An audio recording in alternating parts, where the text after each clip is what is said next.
don't say this lightly, but this game might be the most physically upsetting horror game I've seen in years, and one of the most surprising reveal of the last few years as well.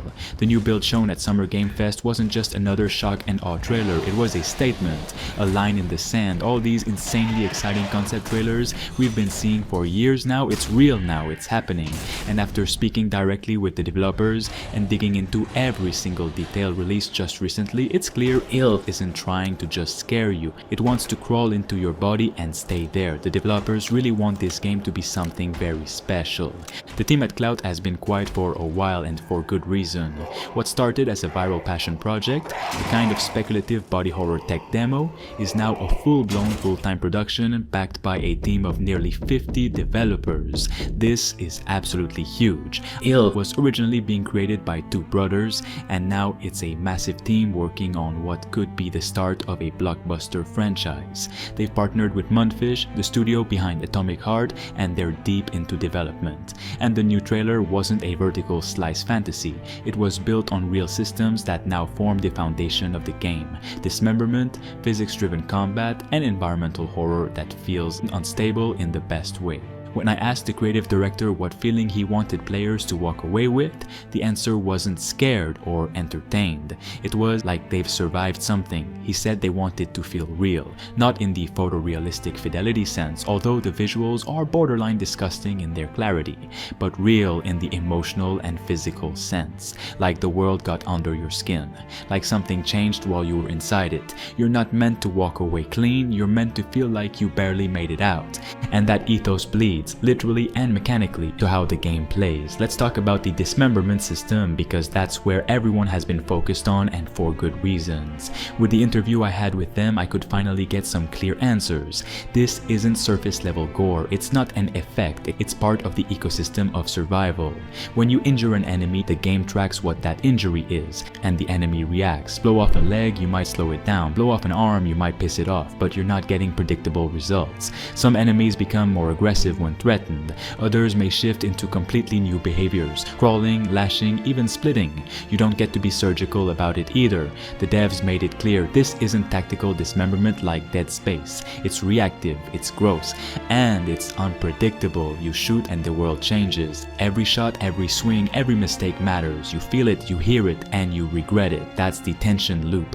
You're not just mowing through monsters, you're trying to not screw yourself into a worse situation. Ammo counts, proximity counts, and if you panic, that can get you killed just as fast as any mutated threat. What really got me excited during our conversation, though, was how the game treats leftovers. That limb you just blew off, that twisted corpse. It's not just scenery. In ILL, the entity, this unknown corrupted force, can repurpose organic material. That's the word they used, repurpose. What you thought was just a pile of viscera might not stay that way. Gore has gameplay consequences. The space around you is active. You don't get to relax just because something stopped moving. The world is hostile, and worse, it's creative.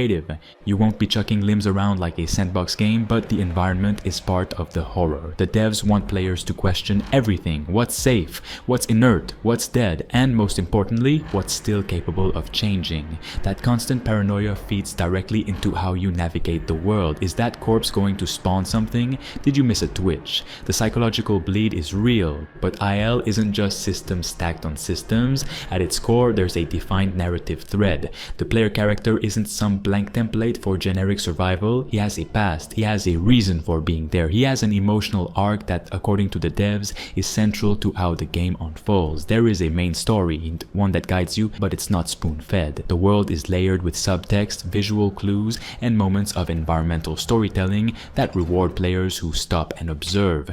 This isn't one of those games where you piece together lore entirely from scattered notes and ruined rooms. There's a spine to it, and that spine has trauma in it. That setting, originally pitched as a small American town, has now been completely reimagined. The game now takes place in a massive, crumbling Eastern Bloc research fortress, and you feel that change. The vibe isn't just abandoned facility, it's decayed purpose. You're walking through a place that once had order and control, now overwritten by something entirely alien. There's rot in the walls, but also history, Industrial pipes, failing lights, institutional architecture, all of it serves the horror. You're not in a horror house. You're in something built for science, now infested with something far more primal. And let's not gloss over the sound. One of the more quietly brilliant aspects of ILL is its use of binaural audio. That's not just for jump scares. The goal is to immerse you fully in a space where you can hear the wetness of decay, the clatter of distant limbs, the almost human groans that shouldn't be there. The sound isn't just reactive, it's oppressive. It makes you feel like you're never alone even when nothing's moving. Weapons have a weight to them. You feel recoil, kick, and impact. One thing the devs emphasized, they wanted every bullet to feel physical. This isn't Twitch shooting. You're making deliberate choices under stress. There's inventory management, there are upgrades, but it's all grounded in survival, not power fantasy. You're never meant to feel safe. Combat itself is brutal and unrelenting. You're not a super soldier with endless ammo. You're a desperate survivor. Sometimes the game takes your weapons away entirely, forcing you into moments of pure vulnerability. The developers told me this was intentional, to prevent numbness, to keep you human. Because in ILL, fear isn't just a reaction, it's a state of being. And that's the difference. It seems ILL isn't trying to scare you in the moment, it's trying to infect you, to leave you thinking about the thing that shouldn't have moved, about that one sound in the vents that never paid off, about the part where you shot a creature and its arm kept twitching in the corner for just a little too long.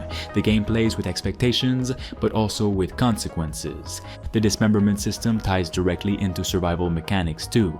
Your choices in combat ripple through how you manage resources. Do you risk wasting precious ammo to try to slow an enemy by blowing off a limb, or do you flee and save your bullets? Do you attempt a close quarter melee strike and risk a counterattack, or do you rely on ranged weapons with limited reserves? Each decision carries weight because every mistake can spiral into something much worse. The enemies themselves feel unpredictably alive, they said. You never get to fully understand how they'll respond, because IL systems create a dynamic web of reactions. This isn't scripted horror, this is emergent tension. Some enemies might become more aggressive when hurt, others retreat only to return twisted and more dangerous. Sometimes the environment fights back too. Unstable surfaces, hazardous debris, and the entity's own corrupt influence can alter the battlefield on the fly. The level design supports this unease. The sprawling Eastern European research fortress feels like a character itself, alive and breathing in decay. Dim corridors open into cavernous, collapsing labs.